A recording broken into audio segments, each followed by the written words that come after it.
पहला सवाल उन्होंने ये फरमाया है कि क्या मर्द उस्ताद लड़कियों को पर्दे के साथ दीनी तालीम या दुनियावी तालीम पढ़ा सकता है या नहीं। फिर उन्होंने ये भी फरमाया है कि अगर औरत का मर्द के साथ गुफ्तगू करना और तालीम देना और उसकी आवाज़ सुनना हराम है, तो कैसे मर्द उस्ताद और शागिर्द जितना बड़ा रिश्ता है और उनको आपस में पर्दे के साथ तालीम में गुफ्तगू नाजायज़ हो जाएगा। तो जवाब समझने की कोशिश करें, एक चीज़ को दूसरी चीज़ के साथ खलत मलत करने की कोशिश से गुरेज करें।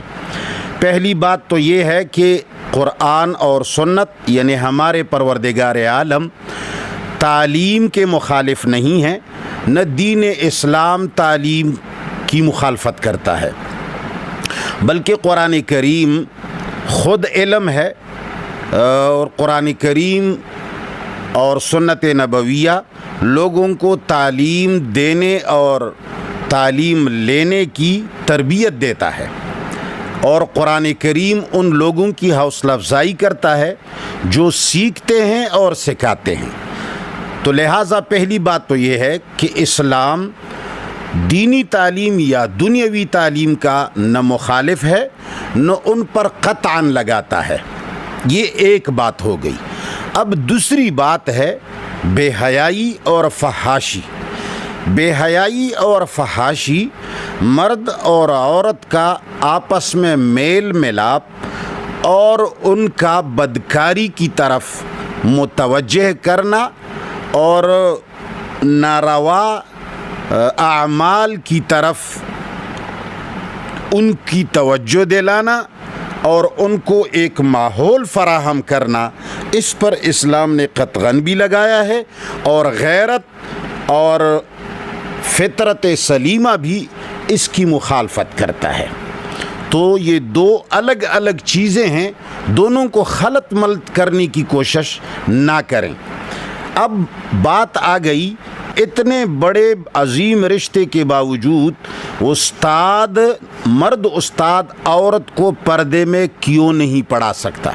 मर्द अगर किसी औरत को तालीम पढ़ाएगा, सबक पढ़ाएगा, तो वो एक ख़ास जगह में पढ़ाएगा, ख़ास रूम में पढ़ाएगा, ख्वाह पर्दे के साथ हो, रोज़ाना आना जाना होगा, उनको घंटों घंटों तक गुफ्तगू करने का मौका मिलेगा, वहाँ खिलवत का भी इम्कान मौजूद होता है।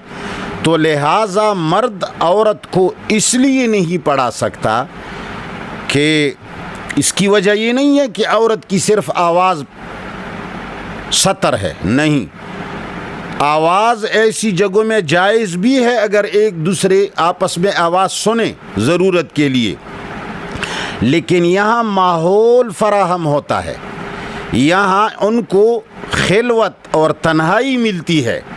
यहाँ जितने शागिर्दात और बैठी हैं, दीगर शागिर्दात को हर एक के अंदर ये सलाहियत भी नहीं होती कि वो अपनी बहन या अपने उस्ताद की बदनीयती को समझ लें, और वो बदनीयती करती भी नहीं है।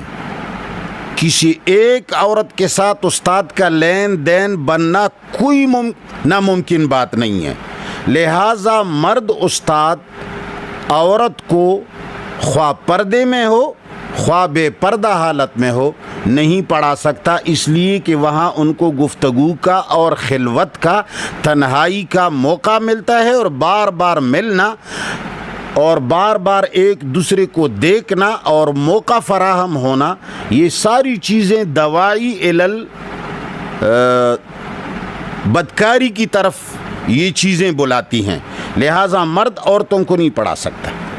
कोई ऐसा मदरसा और ऐसा कॉलेज बनाना जो सिर्फ औरतों का हो, मर्द उनमें ना हो, मर्दों का हो, औरतें उनमें ना हो, तो ये नामुमकिन है। ये बात 100% गलत है। हुकूमत और सरकार और आवाम, दुनिया में ऐसे मदारिस मौजूद भी हैं اور لوگ بنا بھی سکتے ہیں اور اس میں کوئی مشکل بھی نہیں ہے۔ اور ایک تیسری بات کہتے ہیں کہ نظام خراب ہو جائے گا۔ نظام خراب ہے۔ اگر نظام اسلام کے مطابق بن گیا ہوتا تو عورتوں کو مدارس میں جانے کی ضرورت ہی نہ ہوتی۔ حدیث مبارک میں آتا ہے کہ اگر کسی کی بچی ہے، بیٹی ہے، اور اس کی اچھی تربیت کرتا ہے اور اس کو پڑھاتا ہے تو قیامت کے دن اس کے باپ کو اتنا ثواب ملے گا۔ کیوں؟ اگر یہ ماحول دینی ہوتا اور یہ ہماری ساری زندگی اسلامی ہوتی تو باپ بھی علم سے واقف ہوتا، بھائی بھی علم سے واقف ہوتا، شوہر بھی علم سے واقف ہوتا، ہر مسلمان علم سے، دین سے، ضروریات دین سے واقف ہوتا، تو لڑکیوں کو باہر جانے کی ضرورت ہی نہ ہوتی۔ لڑکیاں گھر ہی پہ علم حاصل کرتی، اس لیے کہ قرآن پڑھنا فرض ہے تو وہ باپ پر بھی فرض ہے، بھائی پر بھی فرض ہے، شوہر پر بھی فرض ہے، ہر انسان پر فرض ہے۔ تو اپنی بیوی کو بتا دے، سکھا دے، اپنی بہن کو سکھا دے، اپنی بیٹی کو سکھا دے، اپنی دادی اماں کو سکھا دے۔ اس سے سیکھنے اور سکھانے میں کیا حرج ہے، بشرطے کہ ماحول اسلامی ہوتا۔ اور بات رہی جدید علوم کی، تو جدید علوم سرکار کے ہاتھ میں ہوتے ہیں اور ان میں اتنی طاقت ہے کہ وہ الگ مدارس اور الگ سکول اور الگ کالجز بنا سکتے ہیں۔ کیوں عیاشیوں پہ کروڑوں اور اربوں روپے خرچ کرتے ہیں؟ نہ خرچ کریں۔ اور یہ کھربوں اور اربوں روپے جو ان کی عیاشیوں پہ لگتے ہیں، اگر ان کو ضائع کرنے سے بچایا جائے اور ان کے پروٹوکول کم کیے جائیں تو عورتوں اور مردوں کے الگ کالجز اور مدرسے ایک نہیں ہزاروں بن سکتے ہیں، اور ان کو خوب پردے کے ساتھ عورتوں کو پڑھانا بالکل آسان ہو جائے گا، اس میں کوئی دو رائے نہیں ہے۔ لہٰذا یہ بات پکی ہے کہ مرد استاد لڑکیوں کو پردے میں بھی نہیں پڑھا سکتا۔ اس کے علاوہ پڑھانے کا، باقاعدہ پڑھانے کے بہت سارے طریقے ہیں۔ آدمی پڑھا سکتا ہے، آدمی پڑھ سکتا ہے، بھائی سے پڑھ سکتا ہے، بہن سے پڑھ سکتا ہے، عورتوں سے پڑھ سکتا ہے، عورتوں سے پڑھ سکتی ہے، بھائی سے پڑھ سکتی ہے، بہن سے پڑھ سکتی ہے، اور ان کو ماحول بدکاری کا نہیں دینا چاہیے۔ تو میں پہلی بات دوبارہ دہراتا ہوں کہ اسلام کسی علم پر، تعلیم پر قطعاً نہیں لگاتا، لیکن فحاشی اور عریانی کی اجازت نہیں دیتا۔